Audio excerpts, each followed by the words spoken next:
Test.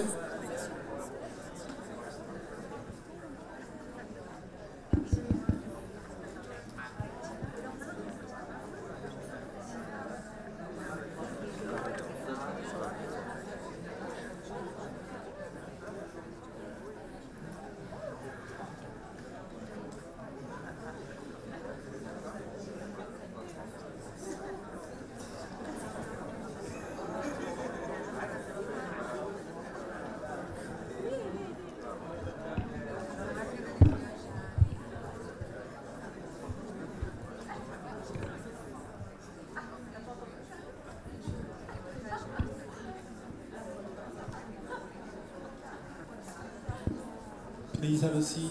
Thank you.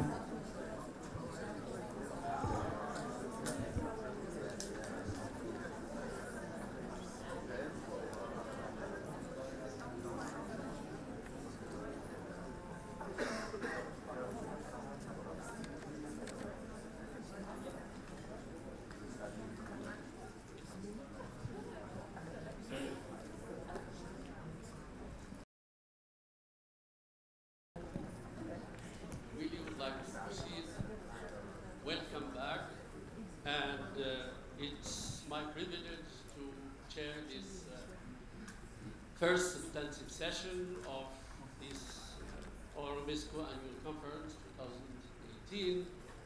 I have around me to the state of Europe and its impact on European relations, but let me, before going into that, thank and congratulate OCP Policy Center and IEMed for putting together this conference and for gathering this wealth of experience and knowledge. I hope that everybody will benefit from this conference.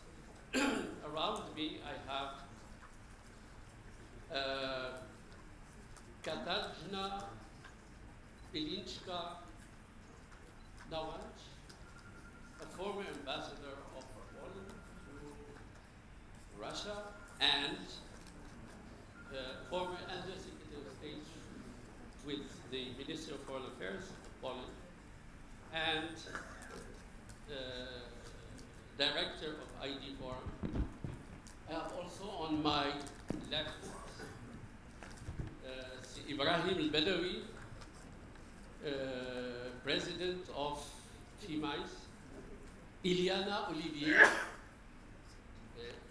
immediately to my next left hand, Senior Analyst with Elcano Royal Institute, and finally, in the extreme right, it has absolutely no, sorry. It has absolutely no political connotation. It's just geographic criteria. It doesn't. Okay, all right. Okay, well, you are on my extreme left.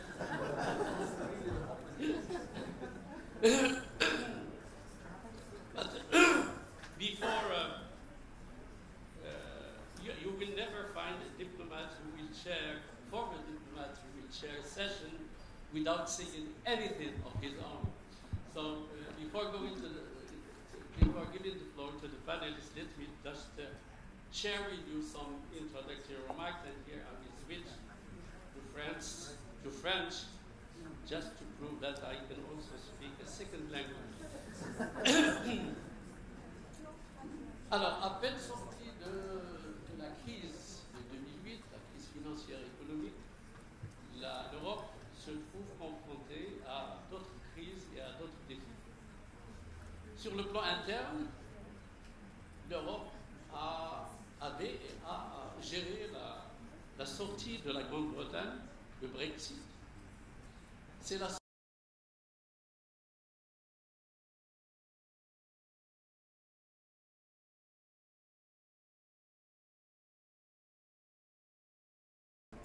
en termes de pourcentage qui est alloué par les Nations Unies pour les pays développés. Deuxième élément, c'est la montée du populisme, je ne vais pas m'y attarder. Troisièmement, l'ébranlement de la confiance dans les élites, dans le leadership politique, dans les grandes entreprises, mais également dans les institutions européennes. Préoccupations sécuritaires, migration en premier lieu, extrémisme, terrorisme, tout est amalgamé dans la presse et dans le discours politique. Le résultat, c'est une mise à mal des valeurs, c'est une mise à mal des principes qui ont toujours constitué les fondements de la construction et de société européenne. Respect des droits de l'homme, promotion de la démocratie, solidarité et coopération internationale. La crise de la migration a révélé les limites du respect de ces valeurs et de ces principes. J'en donne comme exemple l'établissement d'un code de conduite pour les ONG qui aident les immigrés. Deuxièmement, la criminalisation dans certains pays de l'assistance aux immigrés illégaux. Le non-respect du principe du non-refoulement qui est bien établi dans les conventions internationales, y compris dans les conventions européennes.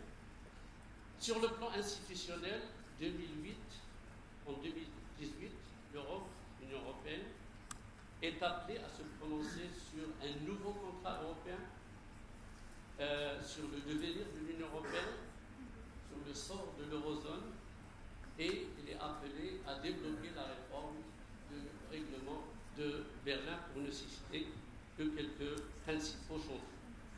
Alors quel impact de cette Union européenne avec ce profil, avec ses contraintes, avec ses préoccupations, avec ses aspirations sur la Méditerranée du Sud, le Sud entendu dans son prolongement aussi bien africain que moyen-oriental. Alors quel est l'impact sur la sécurité et la stabilité en face du terrorisme, de la faiblesse de l'État libyen? Quel impact sur l'aspiration des citoyens du sud de la Méditerranée au développement économique, social et culturel?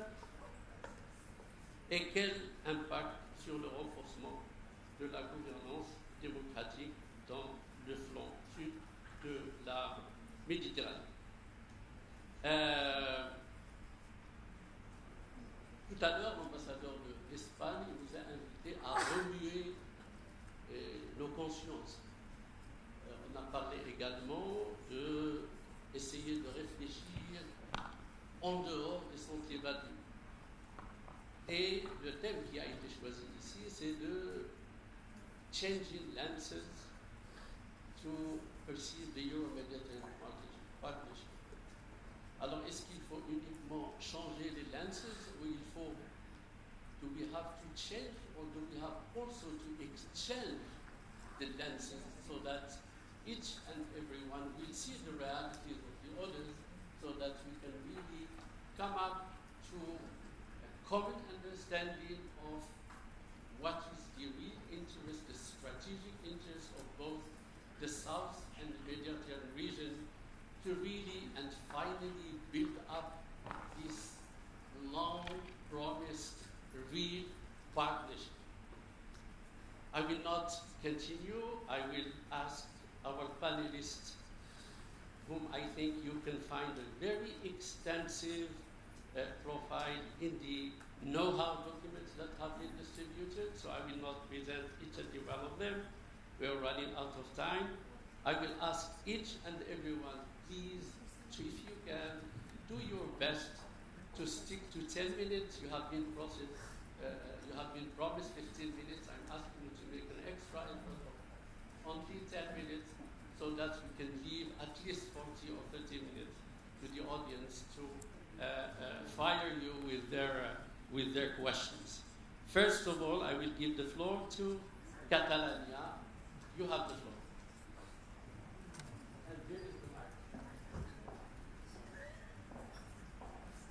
Thank you very much. I will continue in English as I speak the second language, but this is unfortunately Russian and my French is very basic.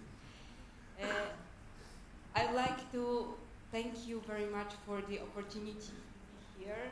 As my whole professional life, I've dealt with the European affairs, with the EU relations, with our Eastern European partners and Russia, and for me being here is a great opportunity to learn more about the Euro-Mediterranean cooperation and to look at the EU and Europe from the perspective of our Southern Mediterranean partners and neighbors.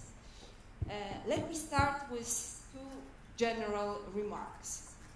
Firstly, probably one of the most frequently repeated statements about the European Union is that the EU is in crisis. I don't think it's true. What is true is that the EU is under huge pressure from both outside and inside.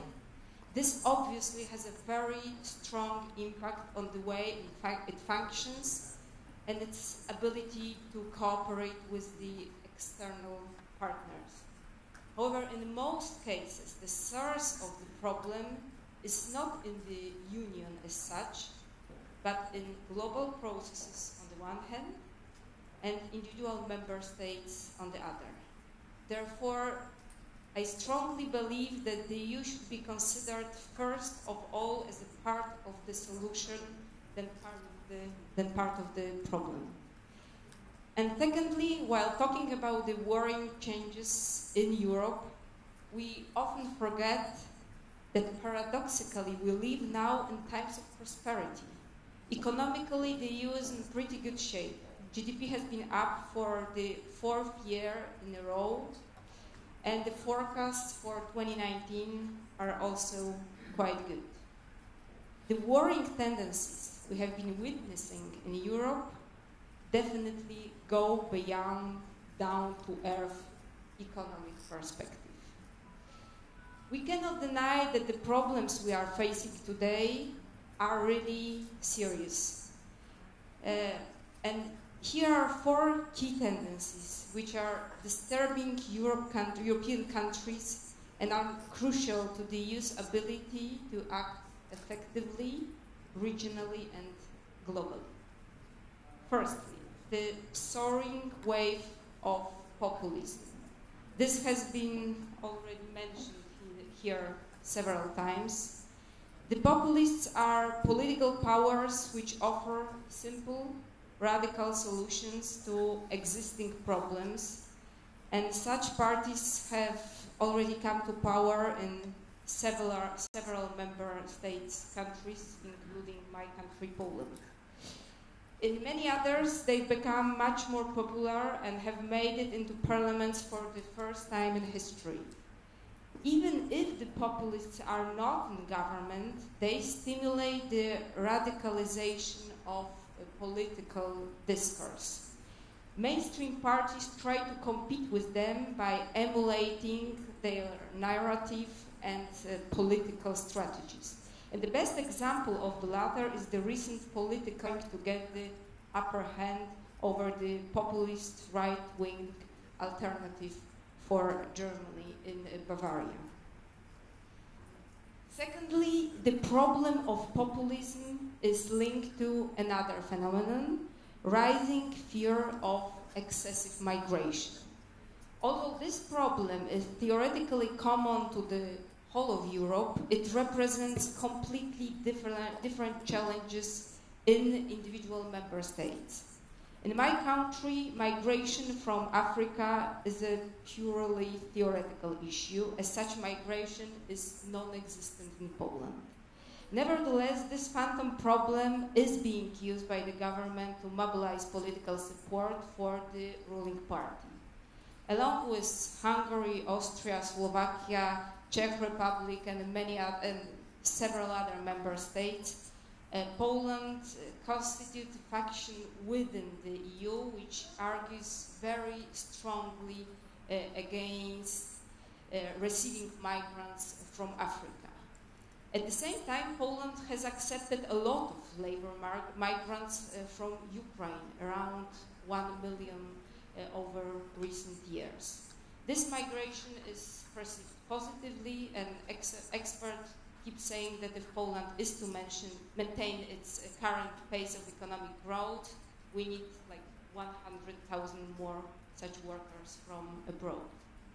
In contrast to Poland, migration from the south is a real challenge in terms of social and cultural cohesion in many European countries, for example in Scandinavia. It is also perceived as a serious security problems in the UK, in France, and other countries. It's worth noting that migration also has an important intra-European aspect. For example, the anti-migrant sentiment in the UK, which contributed to Brexit, was stimulated first and foremost not by the presence of non-European migrants, but by the fear of migrants from the Union, mainly from Romania and Poland. To put it bluntly, Brexit was driven to a considerable degree rather by anti-Polish than anti-Muslim resentments. Thirdly, populism is closely correlated with one more challenge, the nationalization of European politics.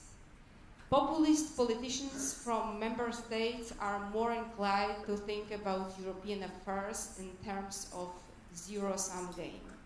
They use the US as scapegoat and ruthlessly pursue national agendas at the expense of common solutions.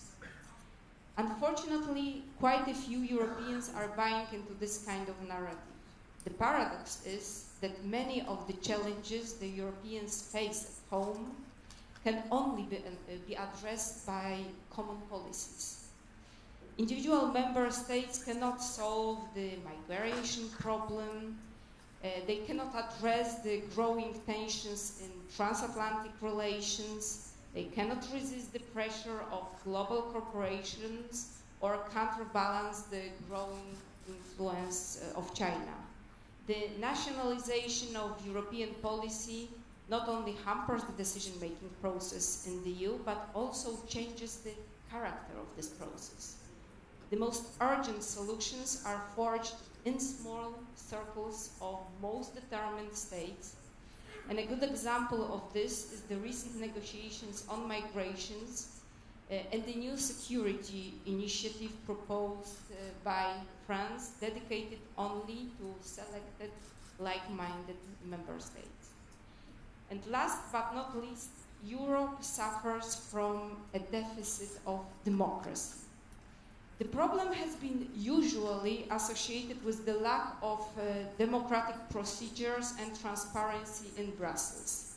But this is not longer the case. The biggest problem with European democracy is not in Brussels, but at the level of member states. According to Democratic Index published by the analytical section of The Economist, 3 EU countries were recognized as flawed democracy en route to becoming hybrid regimes.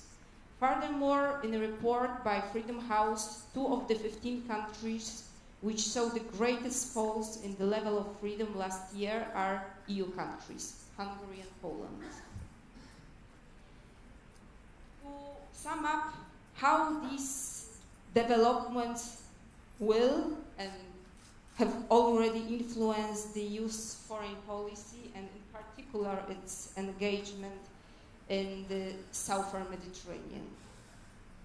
I believe that Europe will be more inward-looking and more preoccupied with its own problems.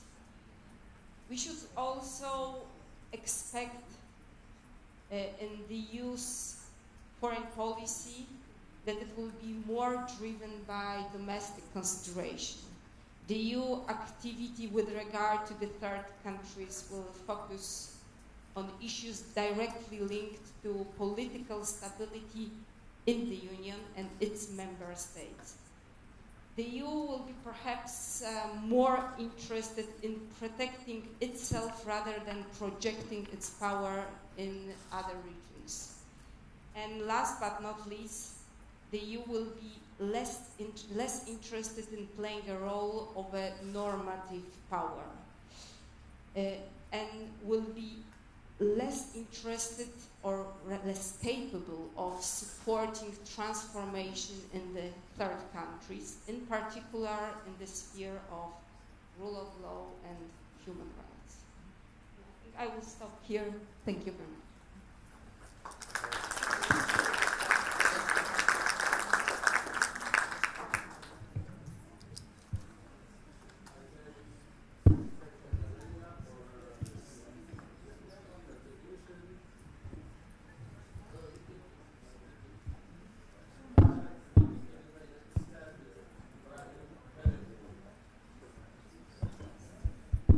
Thank you, Mr. Chairman. It's really a great pleasure for me as Managing Director of the Economic Research Forum for the Middle East and North Africa region and the President of the Mediterranean Partnership, the FAMIS, to be here with you in this distinguished conference.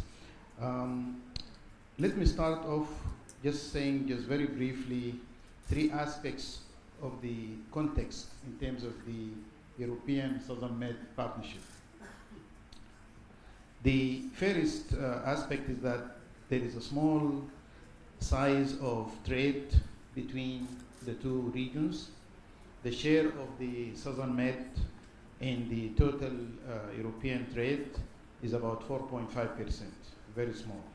Even smaller is the share of investment by the European Union in the Southern Med, which accounts for about 1%. And out of this 1%, most of the investment really is on low value added sectors, such as real estate or capital intensive sectors such as oil and gas. So with this, against this backdrop, I would like to make 5 quick points. First is that though the European Union growth started to rebound, still the view among most of leading economists is that the European Union economies, as well as advanced industrial economies, might eventually transit into the so-called secular stagnation. And essentially this says that the age of great moderation, where growth is steady and the only focus should be on stability, may be over. And that actually growth will transit into a lower steady level that actually may not be enough to allow the advanced economies to generate enough resources for global investment. And this actually might have consequences for the Southern Med, as well as, for that matter, the emerging market and developing economies.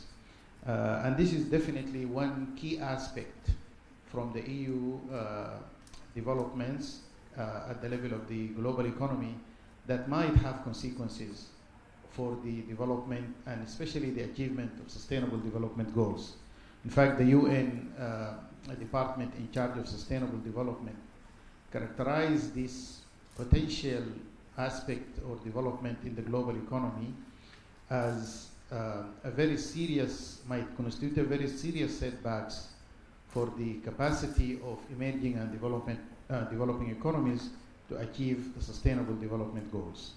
And many leading economists have argued that the debate about whether the global economy will be sustaining its growth, past growth, or retreat into some sort of a secular stagnation can or might be the most important debate in economics and in development policy since the Great Depression. So I would like to highlight this as a potential impact that requires some serious attention. However, notwithstanding this kind of grand level of discussion, there are more direct, indeed readily active channels of influence from the EU to the Southern Med, both positive and negative. One such aspect relates to trade agreements aimed at promoting win-win economic integration between the Southern Med and the European Union. However, there are some issues. While the EU exports manufacturing to Southern Med countries, SouthernMed is yet to be involved. This is a key feature of this current wave of globalization that has never been witnessed before, the internationalization of value chain and production processes. Also, I think the issue of agricultural exports by the SouthernMed countries to European Union countries and the non-tariff measures that they face is another issue that needs to be addressed. Related to this point, that the EU, perhaps in a context of public-private partnership with SouthernMed governments and private sector, could help SouthernMed to build domestic value chain. Because actually part of the reason why SouthernMed countries are not really able yet to open the global market or the global networks for value chains is because there is very limited space in terms of spread of local domestic value chains. And I think this is one area which is very potentially useful for research that could involve policy. And at the level of our network in the FAMIS, we are actually taking a very serious interest on this research on global value chain, and it is linked to domestic value chain as a potential area of collaboration between SouthernMed countries and EU countries. One quick example I could mention is the role, which could be also considered in this context, is the role of diaspora. The Lebanese diaspora in Brazil, in Latin America in general, but especially in Brazil, has managed actually to help Lebanon to plug into the global value chain, despite that actually the domestic policy environment in Lebanon was judged to be not very conducive to economic diversification and economic sophistication. You know, the focus on finance and tourism has actually, Lebanese diaspora has been quite significant, and perhaps maybe given the large presence of the North African diaspora in Europe, maybe the experience of the Lebanese diaspora could be a useful case study to consider and to analyze.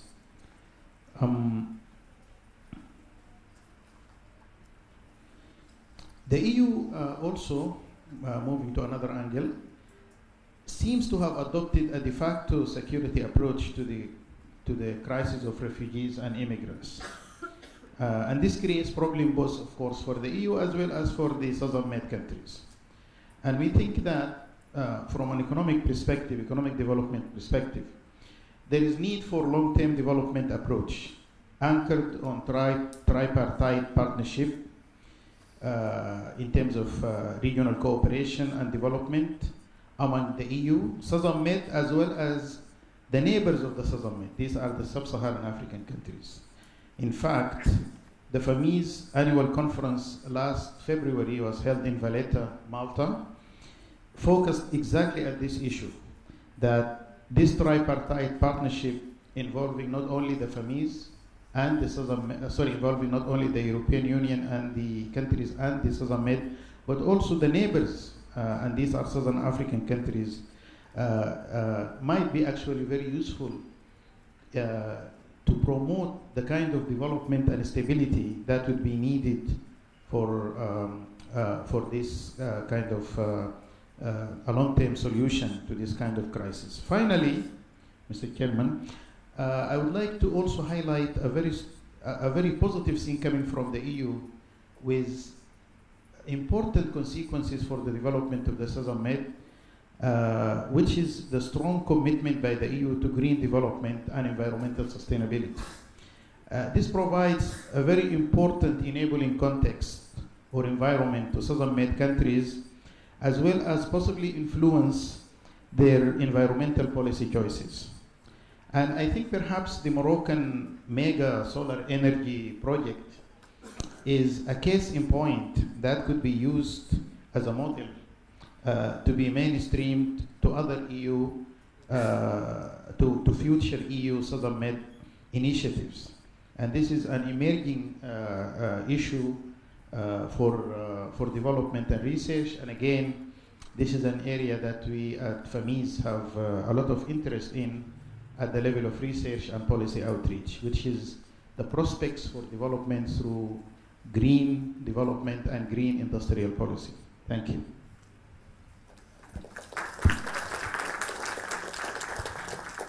Shukran, Sil Badawi.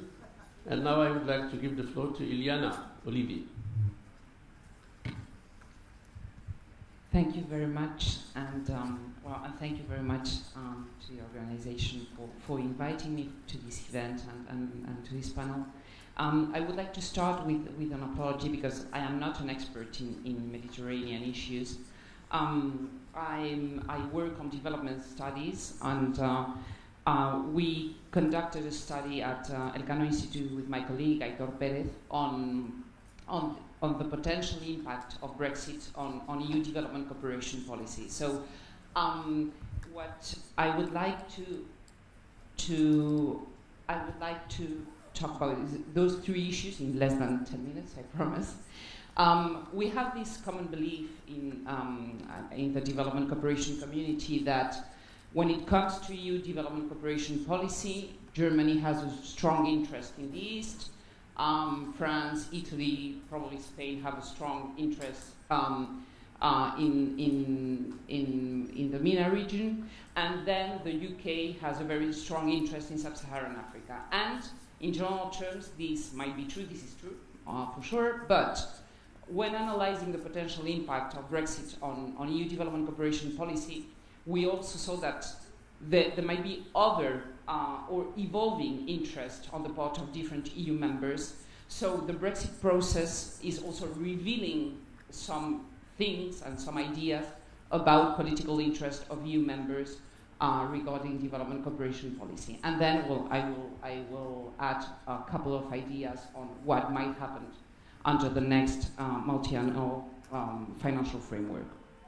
Okay, so as for the potential impact, the first thing that I would like to underline is that we are talking about roughly $17 billion a year of aid channeled through EU institutions.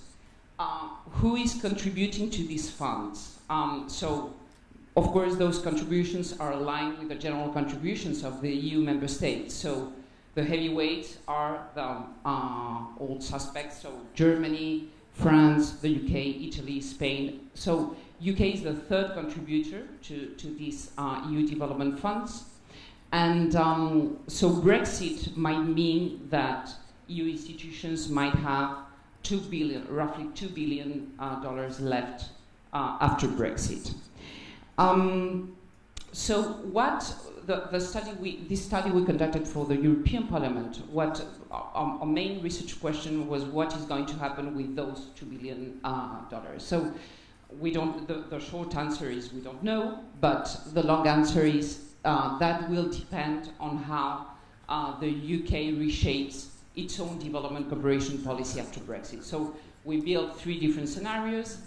First one that we call the nationalist retrenchment, the continuity and commitment, and setting up new linkages. So just a couple of ideas regarding those three scenarios is that one thing that might happen, I think this is the less likely scenario right now, is that there is this sort of nationalist retrenchment that Katarina was talking about.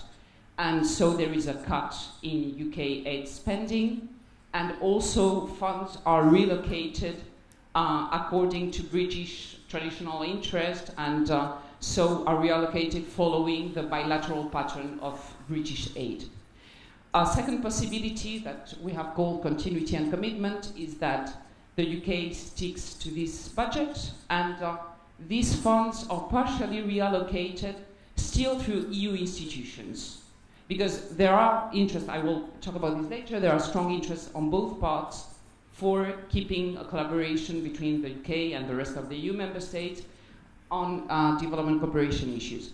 So half of it might follow the same old European pattern, and then the other half would be channeled through bilateral British bilateral programs and also other non-European multilateral programs, and the sector allocation would be that same one too. And then in the last scenario on setting up new linkages, we would have again that realist pattern that I described for the first scenario, but with no weight reduction. We can, I mean, if you are curious about how we came with these scenarios, we can discuss that during the Q&A section. Okay, so what would Brexit mean for world aid? Well, not much. Worst case scenario, -3% of total aid globally. Why? Because actually, if Brexit simply means Brexit, that means that these EU funds would not be channeled through EU institutions anymore, but they would be channeled through different institutions and through bilateral programs and other multilateral programs. The only case where, the only scenario where there might be a cut is in the nationalist retrenchment scenario. So, and there, Brexit is not the main factor, but mostly those nationalist movements that had been described in different European states. In that case, that might be a 30% cut for UK aid, but only 3% for development finance available for partner countries. That means at the same time that there wouldn't be a massive cut in the aid commitment on the part of the EU as a whole. It might fall from 0.44 to 0.43% of its total income, but again, not a huge cut. The main cut would be in the weight of the EU as a whole. That means EU institutions plus EU members as the main global donor. It will still be the first global donor, but it might lose up to 10 percentage points because it will be losing at the same time funds channeled through EU institutions from the UK, but also the UK and its whole bilateral program and the rest of its multilateral programs as part of the EU as a global donor. So that might come down to around 0.38%. So what would happen with the different partner regions and partner countries? Because of course, if those funds are withdrawn and rechanneled through different tools, that probably will have that -3%, in case it happens, might have a different impact in different developing regions. So under these three scenarios, in any of them, the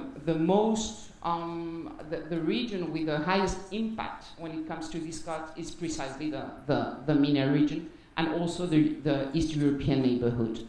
Why? Because that's more European focus, I mean, European institutions focus, that is not exactly replicated in UK's interest. So in the first scenario, there would be a 4% cut in total aid for the region, and in the other two scenarios, -1, -2. And also under these scenarios, all the regions, Sub-Saharan Africa, all the developing regions, even Central America, might even have an increased spending of aid in those regions.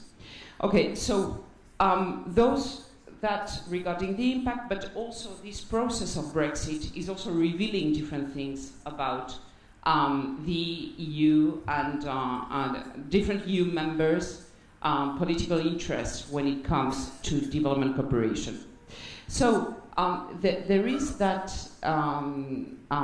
this idea that, I mean, the beginning of Brexit, that of the Brexit process, that after Brexit the UK would not even be interested in keep on collaborating with the EU in development cooperation issues. But then different factors which are highlighted there, the fact that the UK has strongly shaped EU development policy. It has been a very influential EU member in that particular policy. The fact that the EU is a platform for the UK for getting geographically, sectorally, where it cannot go alone. The fact that ODA spending is ring-fenced in the UK. It means that the UK it's mandatory for the UK to spend 0.7% of its total income in aid, and also the fact that UK charities have been very active in collaborating with EU institutions and even delivering services for the EU development cooperation policy. All these factors make EU as a channel for British development assistance a very interesting channel. And actually, this has been clearly stated by the UK already in a non-paper distributed to other EU member states called the EU Beyond 2020 Future Development Instruments, a UK perspective, where those are 3-4 pages stating all these factors and why it is so important for the UK to keep on collaborating with you and for the EU to keep on collaborating with the UK. So yes, the traditional area of interest in international aid for the UK is Sub-Saharan Africa, but in more general terms, the EU is still a very interesting channel for the UK, particularly when it comes to its role with the neighborhood, with the neighbor countries.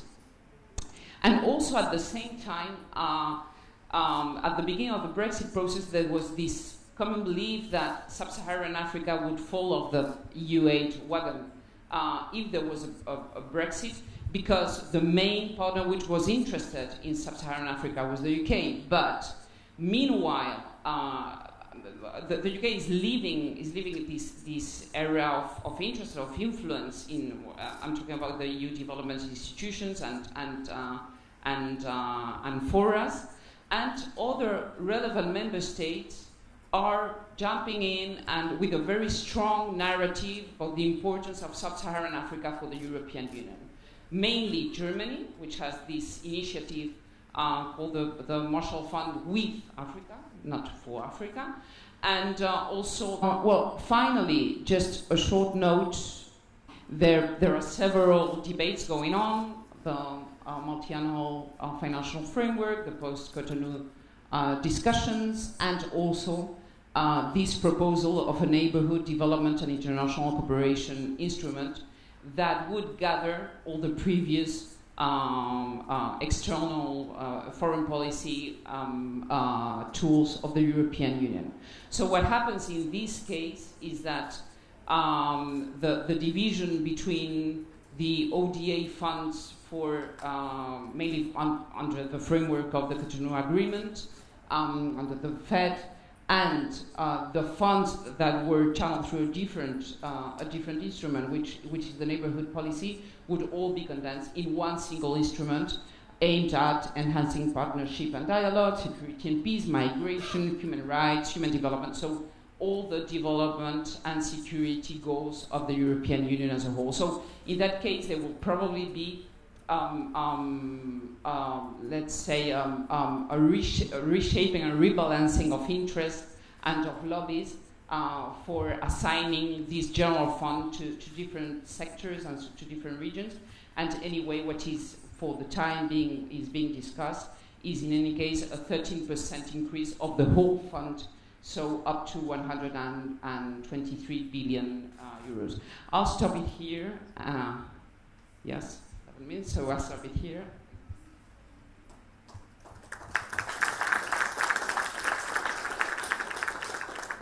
Thank you for presenting from the angle of Brexit the issue of development between the north and the south of the Mediterranean region.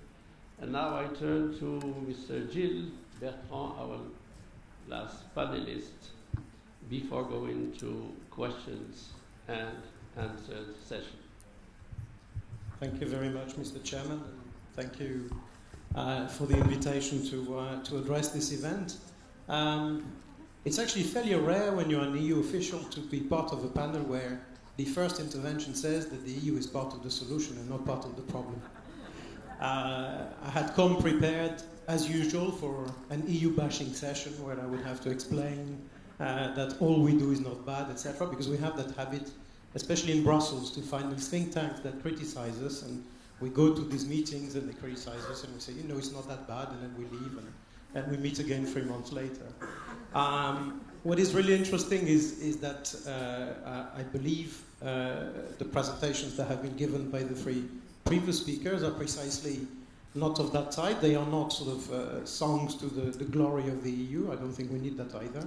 But they are just trying to look at the EU as it is, and they are just trying to look at the elements on which we can build for the future.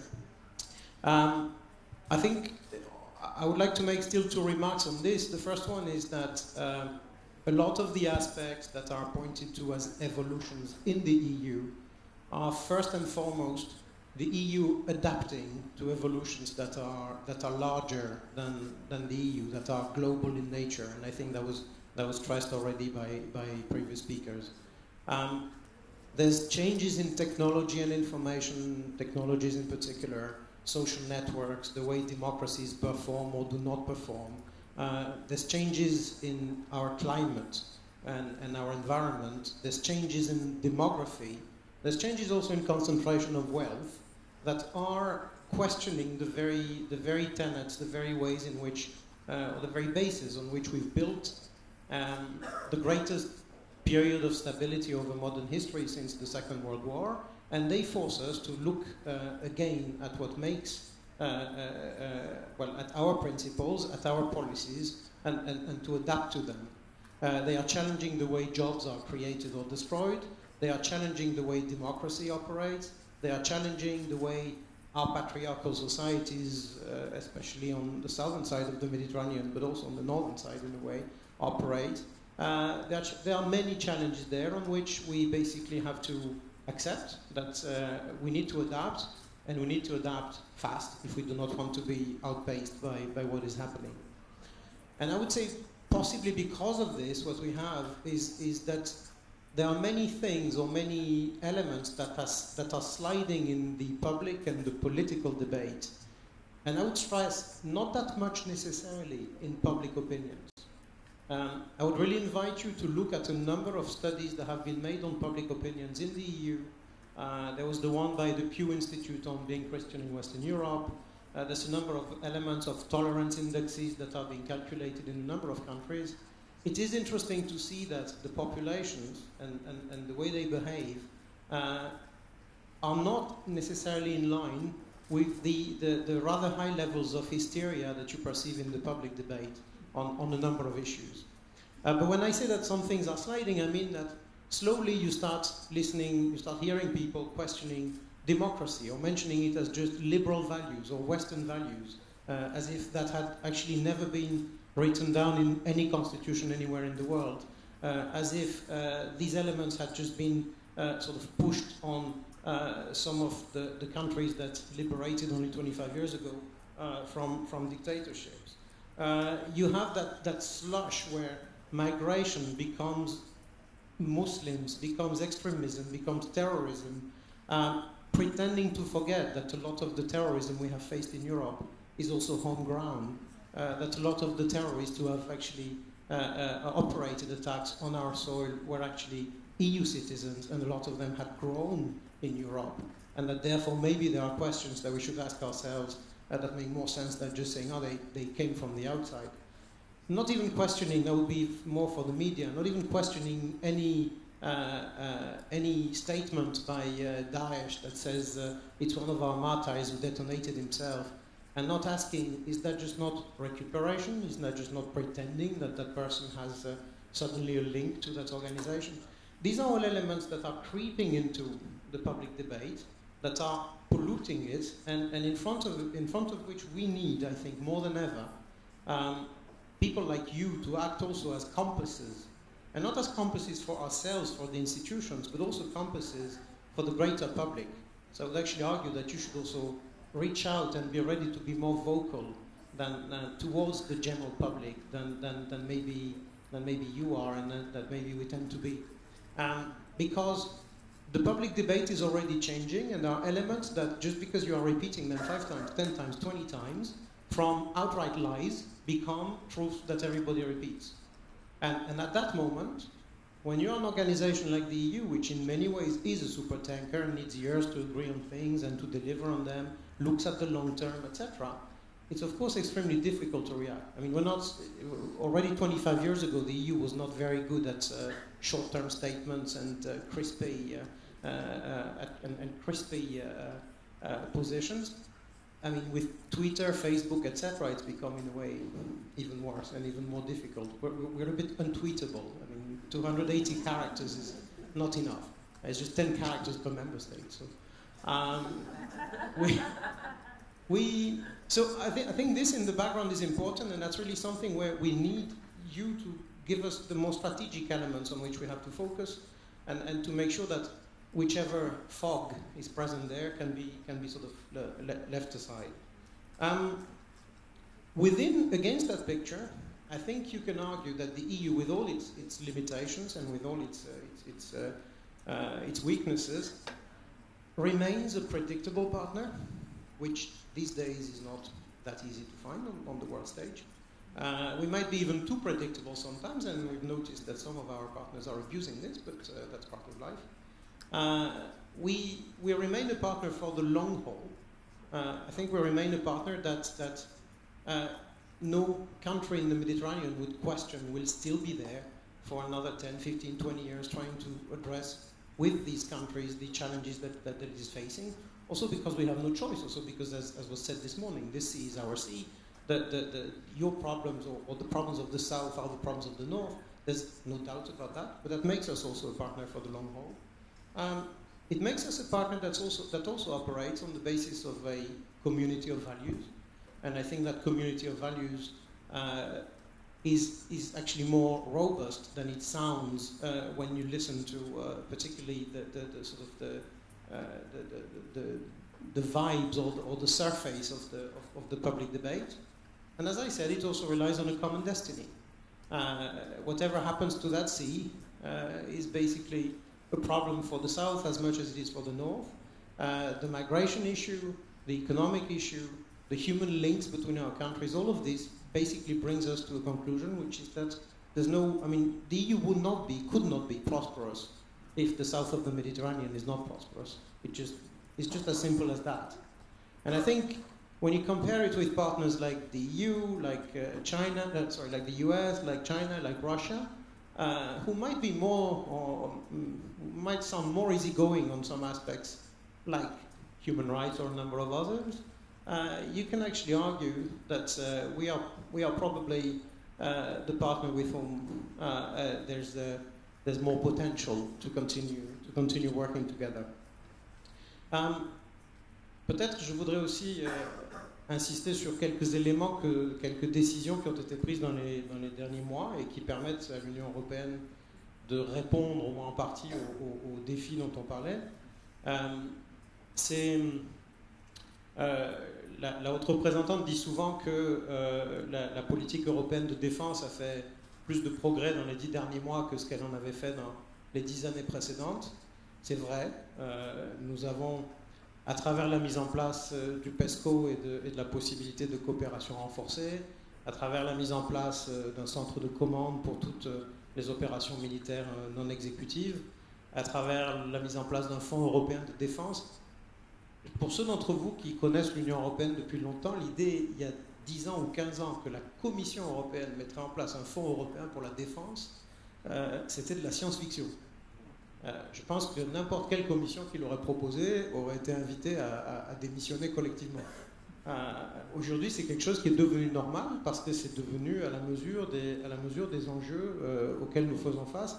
Et je crois sur cet aspect-là, qui est aussi plus présent dans la politique de voisinage, il y a vraiment un espace de coopération naturelle avec les pays du Sud, avec les pays du Sud méditerranéen, sur lequel nous devons travailler. Et d'ailleurs, les dialogues qui ont été mis en place sur les questions de sécurité avec la plupart des pays méditerranéens montrent un très grand intérêt de nos partenaires pour des coopérations sur ces sujets-là. Sur le budget, vous en parliez tout à l'heure, le budget qui a été proposé par la Commission au début du mois de mai est un budget ambitieux qui met... Alors j'ai essayé de vérifier le chiffre de 13%. En fait, moi j'avais 30% d'augmentation. On va regarder dans les fiches. dans les fiches, les fact sheets qu'a préparé la Commission. On a un niveau d'augmentation de l'aide extérieure qui est élevé. Et contrairement à ce que vous disiez, la proposition, en tout cas de la Commission, c'est de garder un ring fencing clair pour les fonds de voisinage. Donc l'idée n'est pas de noyer la politique de voisinage dans une politique plus large.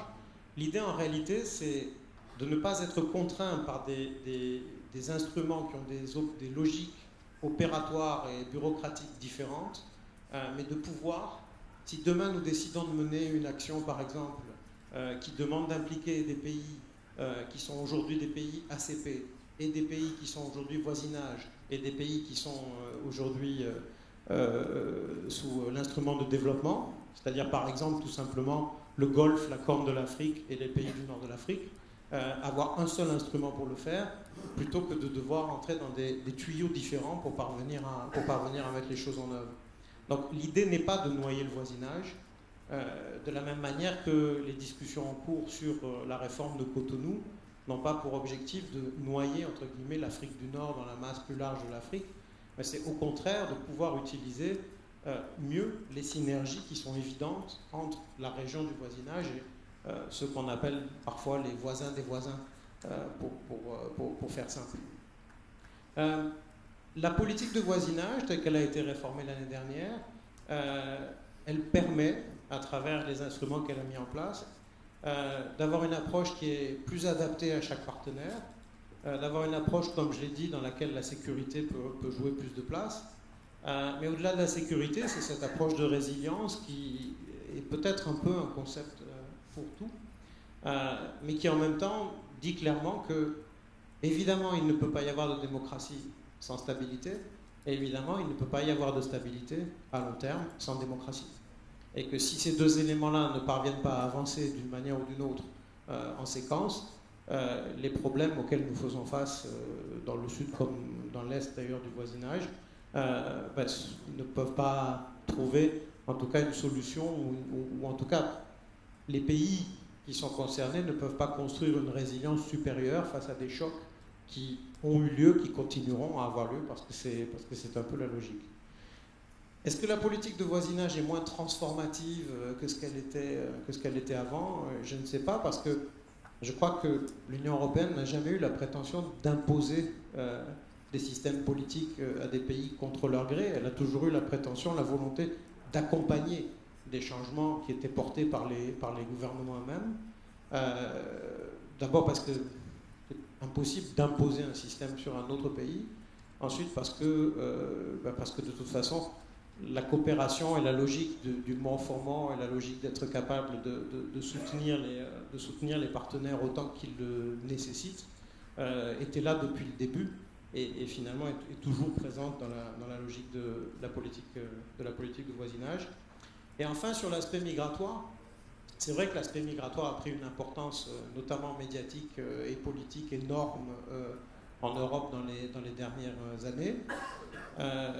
En même temps, l'approche de la migration par l'Union européenne reste une logique qui est à la fois de contrôle des frontières, oui, ce qui est relativement légitime pour n'importe quel acteur international, mais aussi de s'adresser, de régler ou en tout cas de mitiger les causes profondes des flux migratoires, donc à travers les politiques internes et à travers la politique de développement, notamment par rapport à l'Afrique subsaharienne. Donc pour conclure, ce que je voudrais dire, c'est que il est vrai que notre relation change, en partie parce que l'Union européenne change. Je pense que notre relation devient peut-être plus mature, un peu plus exigeante des deux côtés, un peu moins exclusive d'ailleurs aussi à certains moments, un peu plus réaliste, mais qu'en fait, si nous réussissons à faire, moi qui suis aussi méditerranéen, parce que je suis né et j'ai grandi à Marseille, une des choses pour lesquelles les Méditerranéens ne sont pas toujours très bons, c'est réfléchir de manière positive en regardant l'avenir. On a toujours plutôt tendance à aimer la nostalgie et à aimer l'idée que c'était mieux avant. Il faut probablement qu'on pose les problèmes avec beaucoup plus de fluidité.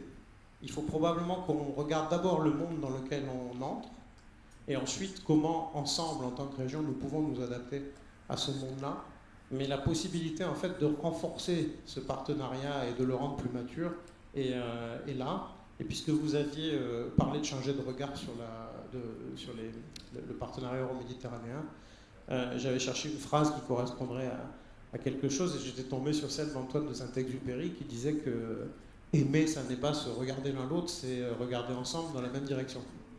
Et probablement, je ne sais pas si c'est une relation, en tout cas notre relation d'amour à nous, euro-méditerranéenne, a besoin de s'inspirer de cette idée-là, sortir peut-être des récriminations et regarder finalement vers l'avenir avec cette logique de d'abord anticiper les changements qui s'imposent à nous, aussi bien au sud qu'au nord de la Méditerranée.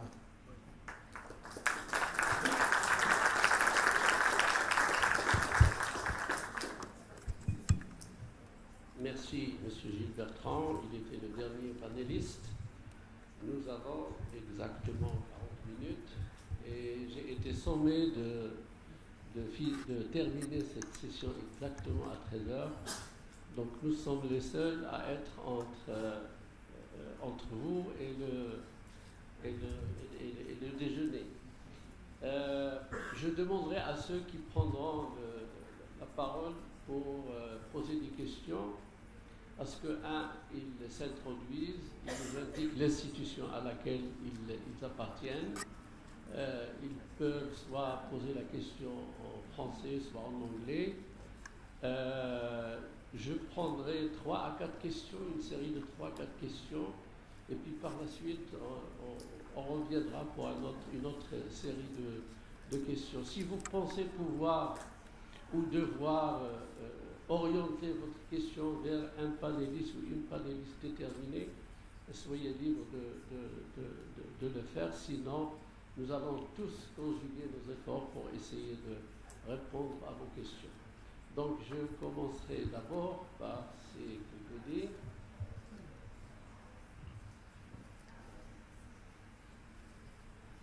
Et puis par la suite, Monsieur le ministre, Monsieur l'ambassadeur, si voyou, à ma gauche.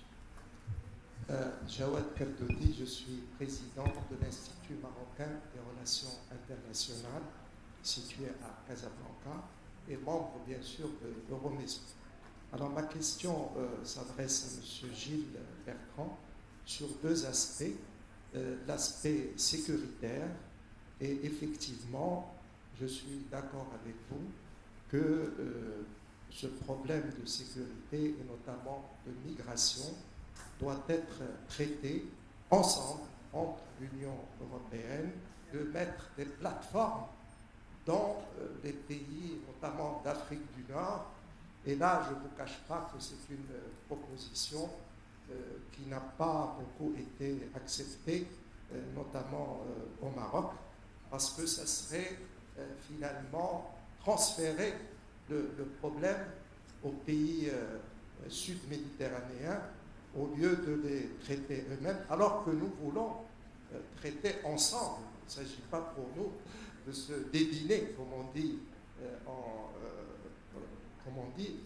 vulgairement, mais de faire ensemble. Et ma deuxième question, c'est la politique de voisinage. Nous avons toujours insisté au Sud que l'Union européenne devrait avoir une politique spécifique aux problèmes du Sud.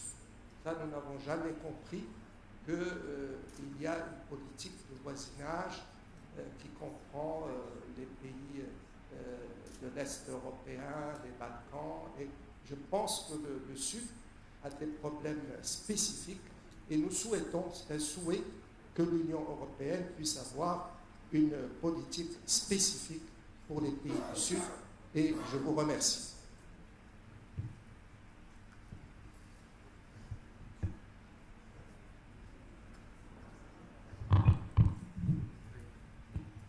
Merci, Monsieur l'ambassadeur, c'est Mohamed. D'abord, je voudrais vraiment féliciter les intervenants qui nous ont profondément enrichis. Et depuis ce matin, je me suis senti un peu obligé de faire un témoignage. Parce que parle beaucoup de Barcelone. Peu de gens savent que le concept de Barcelone est né dans cette ville, Rabat, à 2 km de l'endroit où nous sommes maintenant, le 22 janvier 1992, lorsque Abel Mathieudes est venu en catastrophe. Il était commissaire chargé du développement de la Méditerranée, parce que le vendredi 19 janvier, le Parlement européen a émis un avis non conforme sur le 4e protocole financier Maroc, CE, pas encore l'Union européenne. 2 pays avaient été victimes de ce vote. Je m'excuse d'être long parce que ça va éclairer tout le reste.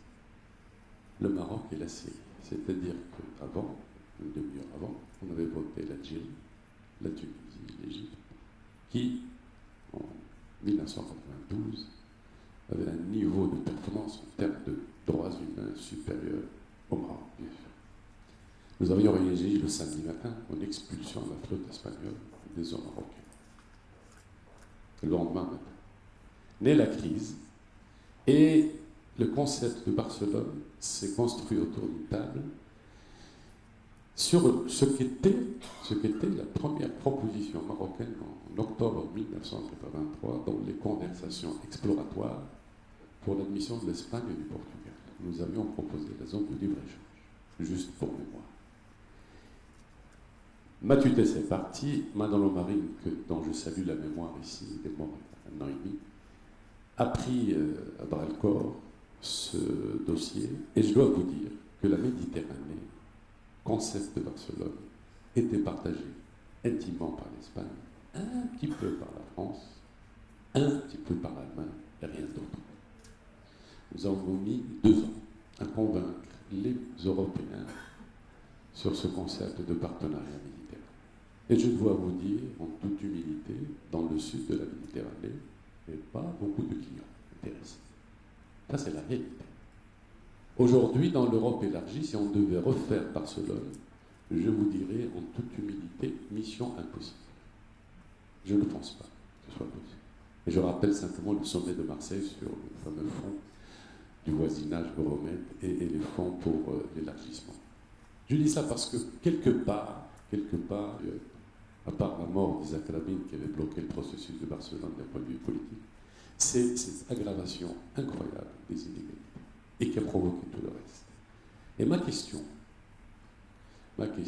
puisque c'est un agenda commun que de combattre les inégalités et de les réduire, dans une vision prospective, quelle serait la réaction intelligente, changer de regard aux lenses?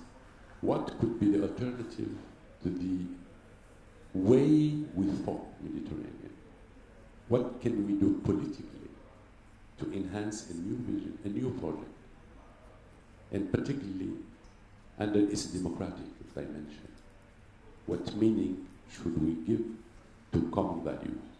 Because we share common values, but these common values are put into question by populism in the north and in the south. Populism is not a privilege of Europe. We have our populism. It's not really in favor of this European strategic partnership. This is the big question I want you to tackle. Thank you.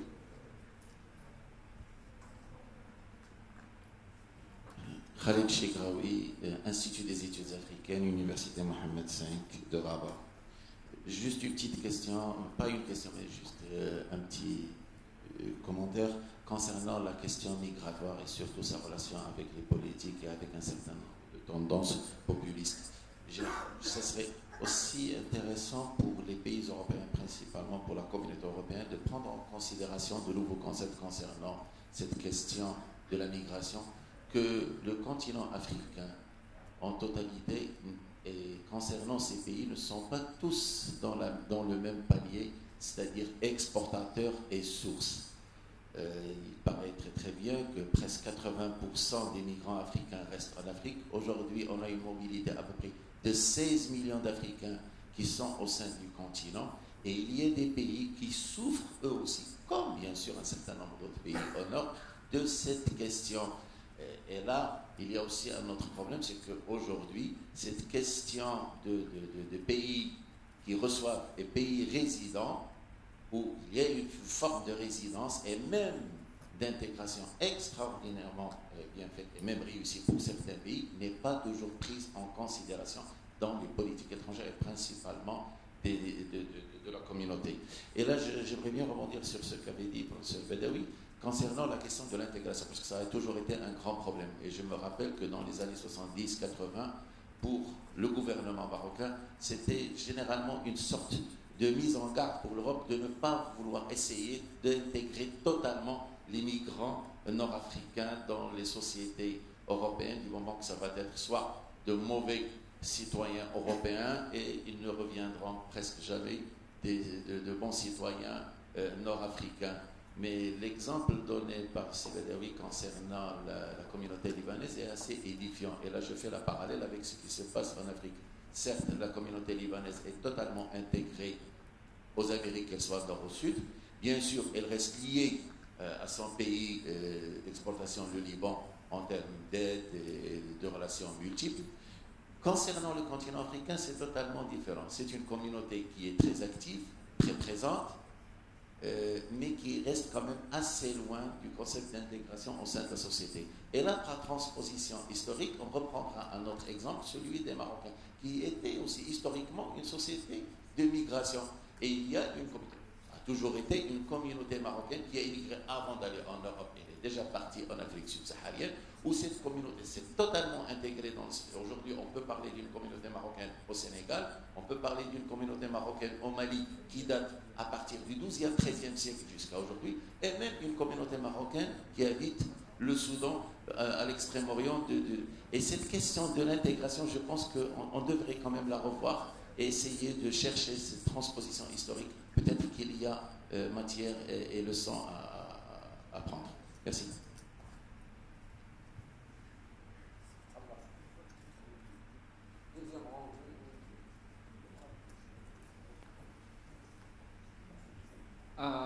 Thank you so much. My name is EuroMeSCo, graduate from the European Institute, l'Institut Européen de Nice. And I have a question as well concerning the migration crisis. So now we're speaking about the Euro-Mediterranean relations. And this is something, while doing my research, this is something that I didn't really feel on the question of migration. So my question is going to be, beyond the crisis, beyond the migration crisis, what should be the priority in the EU's migration crisis governance? Because, for example, Germany is doing its own governance, France is doing its own governance, something that is controversial for Italy, for example. So can we speak about this European governance, or just more this bilateral relations between Germany, for example, and Morocco, for example, concerning this question, or there is really like a priority that is common for the integrity of the Euro? Thank you so much. Okay, thank you. I will try to give a chance to the panelists to react to the first set of questions, and then I will come back to you. All right? I need to give a very brief translation to Mr. Bedaoui because some of the questions have been addressed to him in French. Mr. Shagrawi agreed with you on the importance of the diaspora and the issue of integration. He converged with you on the example that you gave about the Lebanese, which is extremely important, but he made a comment about the fact that if in some countries Lebanese manage to be fully integrated, that's not the case in Africa, in some African countries. He also referred to the Moroccans who went to Africa before going to Europe, and finally he emphasized the fact that we should always keep in mind that 80% of African migrants stay in Africa and do not go to elsewhere. So it's up to the panelists to take one after the other some of the questions that they think they might bring some element of answer. Sibadawi, you can. Yes, I think I agree with the commentary about that the Lebanese are being the first of all, the migration of Lebanese to Latin America has a very long history, and they have been very capable as entrepreneurs and businessmen. For example, the city of Sao Paulo, which is considered the industrial capital of Latin America, they estimate that 1/3 of the entrepreneur class are of Lebanese origin. So there is a history to it and has been forming over a long historical period, which perhaps is not the case for North Africa, but it's at least a model that can be emulated, which actually would also be a win-win situation, because I think at least according to some circle, the desperate situation of the youth who hail from North Africa in Europe is both a security as well as an economics crisis or economic challenge for the EU, and therefore helping this segment of the population to find opportunities to actually rise, achieve upward mobility through the society, and allow them to, for example, benefit from their heritage and background as an instrument to build the kind of business partnership and build networks, might actually be a very worthwhile endeavor to promote by both sides of the Mediterranean. I think also in the case of the African countries, I think in my opinion, the initiative by Morocco to really define its economic interest within the geographic neighborhood of Africa, and the initiative to build industrial corridors and to deepen economic relationship, especially with Francophone Sub-Saharan Africa, might actually open an opportunity for expanding the economic space that will allow the European investors, for example, to invest more and therefore generate more jobs and create more interdependence and economic integration. And that, again, might actually have impact for the economic considerations behind the African migration to Europe. Thank you. Est-ce que M. Gilbert vous avez, je pense, été interpellé à deux reprises, d'abord de la part de M. sur la question sécuritaire, et puis par la suite par l'ambassadeur Abiyoub sur les valeurs, les communes, sur est-ce qu'il y a une alternative pour ne pas perdre cette idée extrêmement généreuse qui est née à Barcelone, et le fait de pouvoir non seulement la valoriser, mais la protéger et la développer davantage. Oui, peut-être quelques éléments. En commençant par la question sur la politique de voisinage, je pense qu'on a vraiment dans la politique de voisinage européenne les instruments nécessaires, aussi bien le partenariat oriental que l'Union pour la Méditerranée, que des partenariats bilatéraux qui sont extrêmement et en fait de plus en plus spécifiques et individualisés, pour que la question de savoir si on devrait avoir une politique distincte, un label distinct pour le Sud ou pour l'Est, soit pas, à mon avis, la question prépondérante. Ce que je peux dire simplement, pour avoir longtemps travaillé sur la politique de voisinage, c'est que le fait d'avoir une seule politique envers tous les voisins de l'Union européenne, d'un point de vue interne, a fait économiser à l'Union européenne beaucoup de temps et beaucoup de tensions inutiles entre ceux qui seraient inévitablement devenus les champions de l'Est et ceux qui seraient inévitablement devenus les champions du Sud parmi nos États membres. La logique à laquelle nous sommes parvenus depuis 15 ans, qui qui est d'accepter que le voisinage de l'Union européenne est important en soi, et que ce n'est pas une question de choisir les voisins qu'on veut soutenir davantage que les autres, mais de soutenir une démarche d'ensemble, est quelque chose qui, au fond, nous a beaucoup aidé. Et je pense que nous avons aussi à l'intérieur de ce concept la flexibilité qui permet de travailler en fait très différemment avec avec l'ensemble de nos voisins, à la fois bilatéralement et sur les deux sous-régions, entre guillemets. Sur l'aspect migratoire, je suis d'accord avec vous, et je pense que c'est ce que tout le monde... Enfin, je pense que nous sommes tous d'accord sur le fait que c'est une question qui doit être traitée ensemble. Quand on voit des migrants qui meurent en Méditerranée en étant partis des eaux territoriales d'un pays, en essayant d'atteindre les eaux territoriales d'un autre, c'est par définition un problème pour ces deux pays.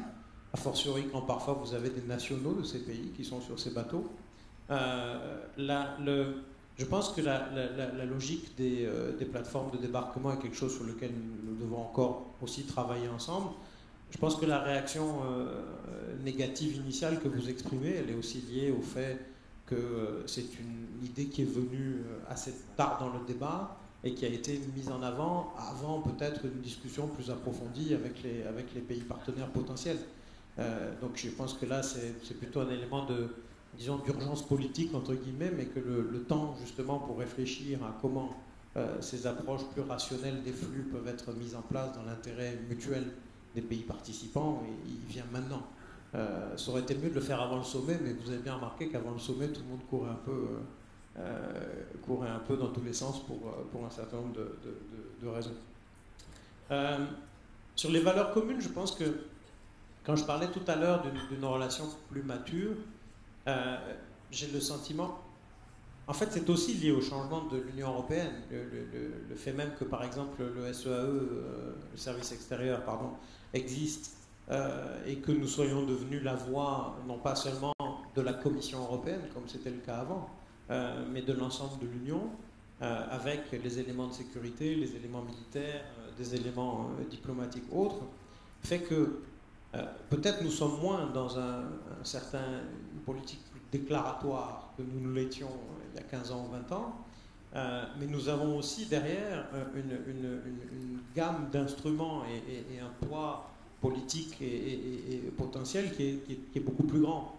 Donc finalement, parfois je me dis que c'est parce que l'Union européenne, sur certains aspects, devient un acteur international un peu plus comme un autre, je pense qu'on ne sera jamais un acteur comme un autre, mais un peu plus comme un autre, avec en effet cet élément de défense de ses intérêts, cet élément qu'on a peut-être tendance à être déçu quand on le regarde de l'extérieur par rapport à l'esprit qui a pu prévaloir au moment du partenariat de Barcelone. Mais je pense que cet esprit, en fait, en tout cas du côté européen, reste le même, au sens d'accompagner les partenaires aussi loin qu'ils sont capables d'avancer et qui souhaitent avancer dans la direction des valeurs communes dont nous parlons tout à l'heure. En tant qu'Union européenne, ce que nous avons, nous, dans notre ADN, c'est que nous sommes nés de la guerre et du refus de la guerre, et nous sommes nés de l'idée que les marchés, le libre-échange économique et la démocratie permettent d'avancer vers une stabilité de long terme. Donc ça continuera à être notre approche, comme c'est celle de nos voisins méditerranéens, et ça continuera à être la base commune, le socle commun sur lequel nous pouvons travailler. Merci. Alors, on commence une deuxième série. Très probablement la dernière. On va essayer de prendre tout le monde parce que nous n'avons plus que 15 minutes. Je commencerai d'abord par Monsieur le ministre.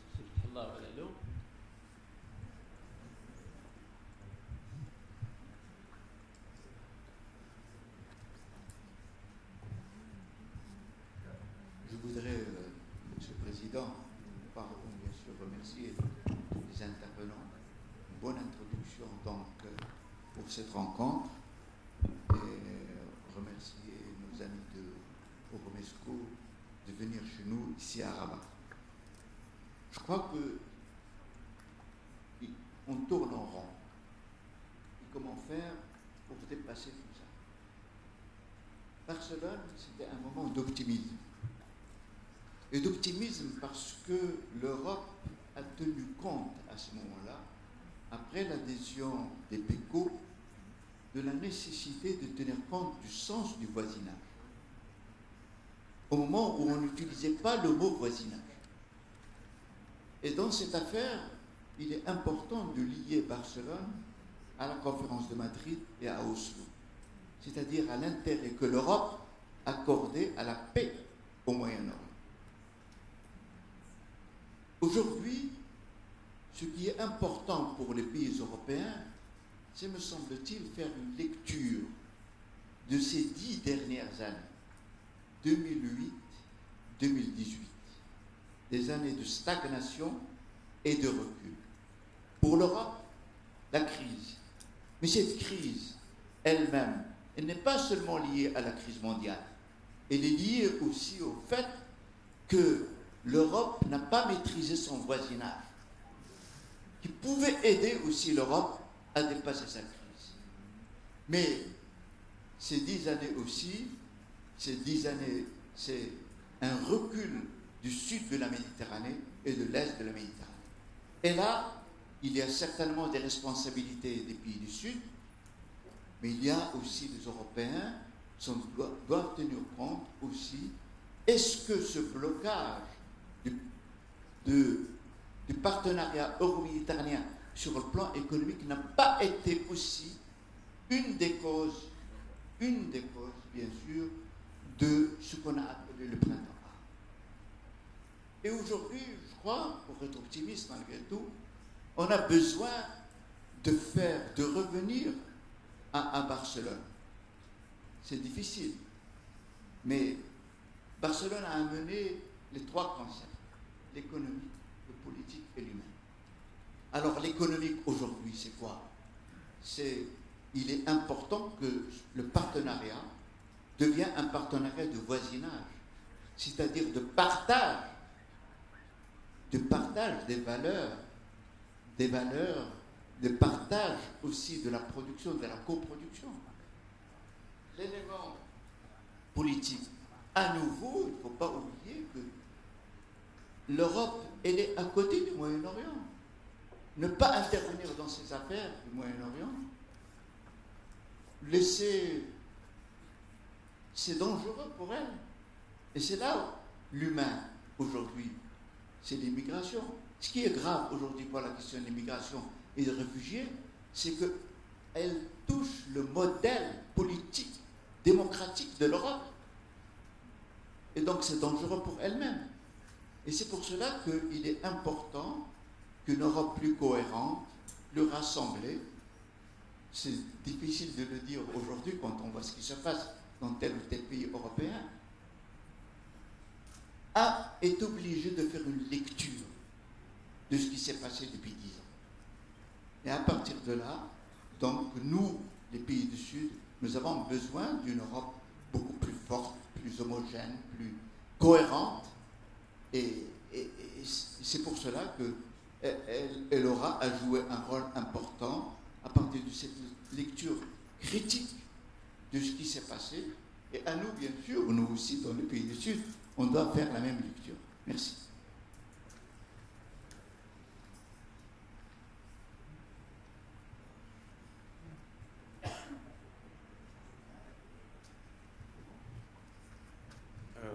Yes, Alfred Tobias from Hebrew University.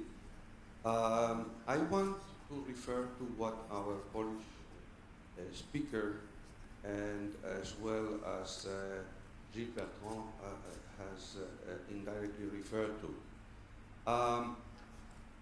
We all agree that the single market of the European 28 member states together is considered by and large a success, but also an integral part, if not the most important part, of the acquis communautaire. Now, I think that Brexit, and I refer to what you said very cogently, Brexit has been a waking call regarding the acceptance of the fourth freedom, the liberty of movement of people, free intra-EU migration, by the voters of the 28 member states. So I conclude that the other 27 countries understand now that if the fourth freedom could be questioned in time by the voters, the more so immigration from third countries, from non-member states. I think that the issue of migration is perceived now by governments as a condition to preserve the single market that is considered the most important piece of EU integration. Now, that leads me to the second point. I am an economist, and I know that the best thing, the biggest optimum, would be to have free trade, not only in goods and services and capital, but of people around the world. One wage around the globe, okay, from an efficiency viewpoint, there is no doubt. But it is obvious that voters, local voters, do not accept that local wage earners see their nominal wages down if the perception is that the reason for it is migration or maybe trade in goods. We must be lucid. And when you said that it's anti-elitist, the populist, I think we should accept the point that there is a divergence here between the perception of the economists and the optimum from a world viewpoint, and then the local optimums. And we know from Heckscher-Ohlin and from other theories that the scarce factor in developed countries is the non-skilled labor, and that they are going to be hit by globalization, whether through migration or through trade in goods. Now, if we add, that's my point, if we add migration to the lot of trade in goods and services, which was the Barcelona object, I want to remind here to my friend Abu Yub that the object was free trade in goods and services. It was not free trade in people. And that's a very important message that I think is being forgotten here, and of course makes of Europe a space that is egotistical, is not thinking about the rest of the world, etc. But simply, people give precedence to their own country, etc., than to other countries. So we should be humble enough, that's my viewpoint, in integrating this in our thoughts. Which brings me to say that the idea of having centers to identify those who want to come because they are persecuted and those who are coming for labor reasons, something that as a principle is not accepted by the Europeans. It is not accepted. We should be aware that the liberty of movement of people beyond the frontiers of the European Union is not accepted by the Europeans. Whatever the NGOs or we as humans might think, ideally. And this is what we are seeing now, and I think that the EU should be clear about this. It's not being said enough. That's my point of view. Can you? Thank you.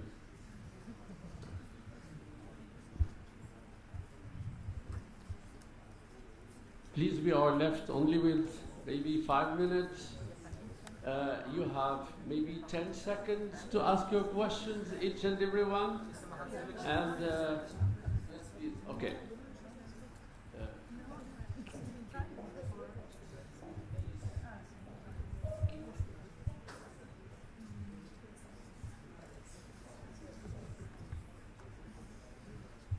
Okay, thank you very much. I'll try to be brief. I'm Niklas Bremer from the Swedish Institute in International Affairs.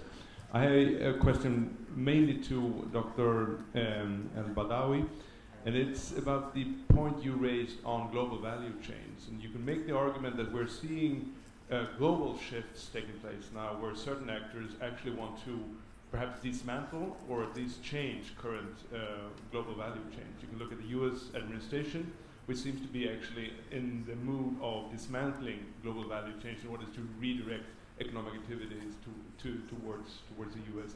And you see China perhaps also re-changing its vision on, or its position it had a while ago in global value change. So from that perspective, what are you thinking in terms of how does this affect then the kind of the economic activity in the Euro-Mediterranean region, if we might call it that? I mean, a lot of people are saying that even though there is a kind of a dependency from in certain sectors towards Europe, there is still a lack of integration here in a lot of respects. So how are these kind of broader global change in terms of reshifting, reconfiguring global value change affecting Euro-Mediterranean dynamics, you think, and what could be the kind of the positive outcomes here? Thank you. Hello, my question to Madame Katrina Plzinska. So, don't you think that not only the migration that threatens the European Union today, but even the way the Union is dealing with the migration crisis? Because all of us, we know that the European Union as a community of values, its continuity is related to the promotion of its values, although today we see that the way the Union is dealing with the migration is in contradiction with the European Union values. Let's take, for example, the Memorandum of Understanding with Libya or the deal with Turkey. Both of them, they requires the pushing back or the refoulement of migrants that fulfill, in many cases, in most of the cases, they fulfill the status of refugee as defined in the international law. And here also, I want to ask who's behind the deal with Turkey. For example, we know that Italy signed the Memorandum of Understanding with Libya, but concerning the deal with Turkey, Germany said they didn't sign, the Commission didn't recognize, and Greece said, yes, I like the deal, but I didn't sign it. And my second question is to Mr. Gilles Bertrand. I want to ask, how did you come to the result is that the European Union is one of the best partners today, especially that China and Russia, they don't impose the conditionality or the differentiation or the human rights and the democracy standards that the EU is imposing in its partner, knowing that most of the partners, or let's say a lot of partners of the EU, are either authoritarian or emerging authoritarian regimes here in the south or in the Balkan states, and these regimes are mostly allergic to human rights and democracy. Thank you. Hello, my name is Yusuf Igrewan. I am a master's student at College of Europe in Poland. My question also is addressed to Ms. Katarzyna. In 2015, we saw Poland and Hungary they refused to hold the European Commission quota for their migrants. And nowadays there is a preparation for the summit, summit in Brussels between the individual member states to ask the southern neighboring countries to host centers for migration. And Morocco, one of the countries that refused to have that. When we see like countries within the bloc refuse to receive the migrants, and we try to have alternatives to ask other countries that they also have problems, and in the midst of the challenges that they face after 2011, we ask them to also house the migrant. Don't we? Sorry. Okay, I just talking about that because also many things, as my friend said, about the EU values. We saw how in Libya it ended up by the migrants being sold at slaveries, at auctions, and we don't want that to happen in Morocco and other countries. Thank you very much.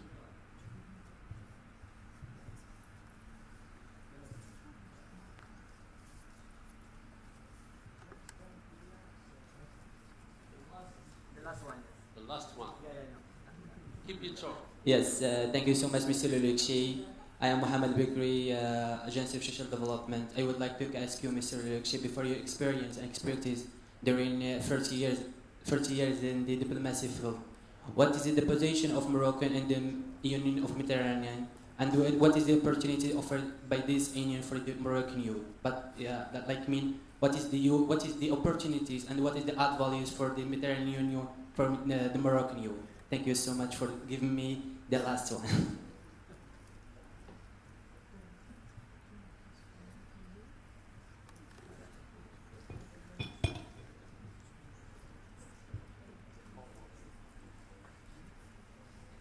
Thank you. Let me start again with defending the European Union as the way the EU is dealing with the migration problem depends very much on the position of the individual member states. And here I must admit that the position of my country, Poland, is not among the very constructive within the EU. This is fully, legitimate question why Poland hasn't accepted refugees, maybe not migrants, but refugees from Africa. And as I said in my presentation, this is a purely political issue. So in technical terms, of course, we could have done it. But from the political perspective of the ruling party, this is the issue which is instrumentally used to mobilize the support for the government, and this is just one of the examples, which we have many more in the European Union, how the migration issue is politically played at the level of the member states. And then coming back to the question whether the migration problem, migration challenge has to be solved at the level of the EU or through bilateral relations. And here I think that we have to clarify that there are different kinds of migration. We have legal migration, and this is absolutely up to the member state how to address this issue. But we have illegal migration and we have refugees. And this can be addressed, I believe, only through the common European policy. And it's not only about the effective management of the legal migration and the refugee and effective refugee policy. What is at stake are the sustainability of the key European policies like single market, Schengen, freedom of movement. And I personally do not subscribe to the idea that single market can exist without freedom of movement. Yes, the problem, the cultural, the identity problem related to intra-European migration has been significantly underestimated by the European governments, and this problem should not be rejected, should not be neglected, it has to be addressed. But at the same time, we should remember that there is also an very important economic aspect of the intra-European migration, and this migration contributed to the prosperity we have now in the European Union.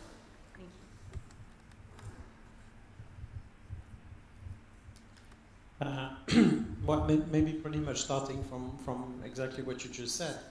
I think in 10 years' time or 15 years' time, historians will still be looking back at Brexit and the referendum and ask themselves what were really the factors, etc. I think saying that Brexit was about the 4 freedoms is a bit too simplistic. This was also a year when, if you remember, there were a number of other crazy electoral results everywhere in the world. And I'm not saying it was just 1 year. There is something deeper there that we have to analyze. That is actually, as I mentioned earlier, an issue that all democratic systems are facing. And I think Brexit, if anything, was a crystallization of anger and was the result of a collective failure by the EU, by the UK politicians, and by a number of others to explain to the British public over the 50 years of membership what were the benefits of the EU, with a special mention for the British press that kept basically publishing outright lies on the EU. That was actually long before the tradition of tweets that take liberties with truth. And we were probably bad at reacting, but that's past. That's bygones. So I think the four freedoms crystallized it to the same extent as other issues, like suddenly finding 350 billion pounds for the National Health Service or whatever played a part. And when you look at the reality, everywhere in the EU, and actually everywhere in a number of other countries, I think people are actually, they have a rather balanced view on migration. They might actually be critical about it or be afraid of what is shown to them as a sort of a massive wave that cannot be stopped. But then when it comes to, I mean, they have no problem with the person who comes and cleans in their place, their nurse, their etc., being from other countries and having immigrated to the EU not that long ago. So, I mean, you also have an element there of, I mean, a discrepancy between the individual attitudes and the sort of a collective reaction at this moment. And that applies for migration inside the EU as well as as migrations outside, I would say.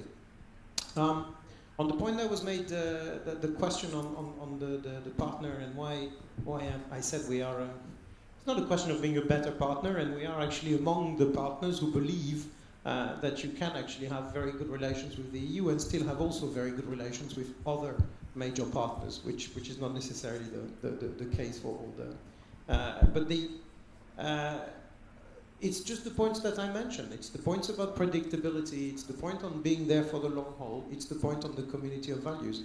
You're saying that we're talking to countries that are in the majority allergic to human rights and to individual freedoms. I would disagree with that. I think there is an element there of, I mean, these are also parts of our common values. And I think if you actually go beyond it, and that's probably something on which a network like EuroMeSCo can help, there's an element there about freedom of expression, freedom basically, which is also about everybody finding their place in society. And that applies particularly to societies that are extremely young. And I would like just to finish on that, because that's one point I wanted to stress earlier, and I maybe missed it somehow. One of the things that strikes me about, we talk a lot now about the Arab Spring, and we've changed a lot about the perspective about it. But people talk about the Arab Spring like a crisis that appeared and was not expected. If you look back to all the studies that were made on the Euro-Mediterranean area ever since the 90s, there was always that idea that everybody was surprised there could be so many young people, so much potential anger, so much disillusionment, and there was not at any moment some kind of reaction, and these countries were remaining by and large steady. I'm talking about, you know, studies, any study actually on the Euromed region that was published in the 2000s. Then came the Arab Spring. If there's a reality about our region, it is that the youth will, if anything, our countries will become younger. I mean, the southern Mediterranean countries there, they will become younger. You have there a potential for disillusionment, a potential for anger, etc., that is even larger than it was before.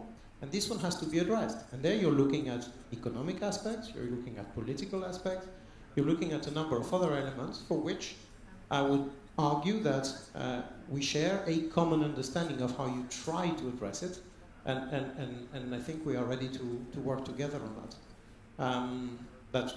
That would be in a nutshell. We can continue over lunch because I think it's a very important question, because actually from a perspective of political economy and the politics of globalization, one can think or can link Brexit and the rise of the populist right-wing politics in Europe and the phenomena of Donald Trump to the fallout of the globalization, because this globalization, this wave of globalization, is very different from previous globalizations. Previous globalization were linked with more equitable distribution within countries, because it promotes specialization, the previous ones, and therefore labor-intensive manufacturing has been feasible in East Asia, and all the experiences of the emergence of economic blocks and countries have been linked to the kind of previous globalization. This type of globalization is characterized by internationalization of production. And so you have the most educated segment of the community within the advanced economies and within the emerging economies benefiting from globalization, leaving out the less educated, or at least more precisely the below college educated. So for example, in the UK, the below college educated were, they perceive themselves as being victimized by migration. And in the in the developing countries, like in Africa and the Southern Mediterranean, the few global value chains benefited, for example, the engineers and the technicians and the accountants and those who have good education who were plugged into but then there was no linkages to the rest of the economy. And there was no opportunities for example, building new comparative advantage in the Southern Mediterranean countries. So I think the phenomena that reflected itself in the retrenchment in trade and policies in the US and also to some extent in some European countries, I think this requires a more intelligent response, in the sense that reforming actually the practices of the multinational companies, and that more attention should be given to domestic economies and to coordinate more closely with governments to resolve these social problems in order to allow some sort of a more nuanced type of globalization to proceed. Because the current globalization actually has already lost the political support in the industrial countries and also in the recipient emerging market countries. Merci. Alors, puisqu'on m'a adressé une question, je ne vais pas la laisser sans réponse. Le Maroc et l'UPM, je pense que le fait que le Maroc ait déjà désigné de mes collègues diplomates comme étant deux secrétaires généraux qui se sont succédés montre quand même l'importance que ce pays accorde à l'UPM. L'UPM joue un rôle assez important et précieux en termes de mise en rapport, mise en relation, de facilitation, de réalisation de projets extrêmement concrets. Donc, ce rapport entre la rive nord et la rive sud se décline en des cadres différents. 5+5, l'UPM, l'OSCE, etc. On a besoin, on l'a toujours souligné, d'une synergie entre ces différents cadres, mais l'UPM reste un outil, et comme on le dit, les institutions ne valent que par les hommes qui les animent et par les femmes qui les animent. S'il y a, je pense, une impression qu'on peut tirer de ce débat de ce matin, c'est que l'esprit de Barcelone doit être je dirais pas réinventé, mais rappeler aux générations actuelles et à venir, rappeler à nos politiciens qui décident. C'était une idée extrêmement ambitieuse, très prometteuse, donc il faut la traduire en action, il faut l'acter, comme disent les anglophones. Et je pense que l'idée de faire une sorte d'appréciation, d'assessment, de revue de ces 10 années, je pense, permet de tirer des conclusions pour l'avenir. On a souligné aussi la question des valeurs et des principes communs de démocratie, de bonne gouvernance, de co-responsabilité et de co-développement que nous avons tous développés. Tout cela doit être mis dans le contexte actuel où nous vivons, où on constate qu'il y a de plus en plus une érosion du multilatéralisme, où il y a une renonciation à des engagements qui ont été pris au plus haut niveau et de manière quasi universelle. Alors, ce sont des contraintes, mais on nous a toujours dit que les crises et les contraintes peuvent également être des opportunités. À nous ici d'essayer de réfléchir et de présenter des choses nouvelles à ceux qui décident, et essayons quand même de mettre beaucoup de pression sur ceux qui décident pour qu'ils puissent prendre les décisions que nous attendons. Avec tout cela, je vous demande d'applaudir nos panélistes, nos participants. Et je vous souhaite bon appétit. Je sais que les organisateurs ne vont pas me rappeler une autre fois pour présider une autre session. Je suis en retard de 15 minutes. Sorry. So we'll now have a funny picture. So I'll kindly invite you to go to the garden because the picture will be taken there. After the picture, we'll have lunch. So it will be on the first floor. And after the lunch, we will have breakout sessions. So there will be one session on minorities. It will be in English and in French. The second session on Eastern dynamics in the Eastern region. It will be in English. And then the third session on EU-Tunisia partnership. It will be in English and in French. And just one more thing. While you are tweeting, don't forget to put the hashtag and tag us also on Twitter. And when it comes to transfers, you will be able to consult the hours of your transfers at 3 p.m. at the registration desk. Never met in person, but yes. Yes. What I think I have some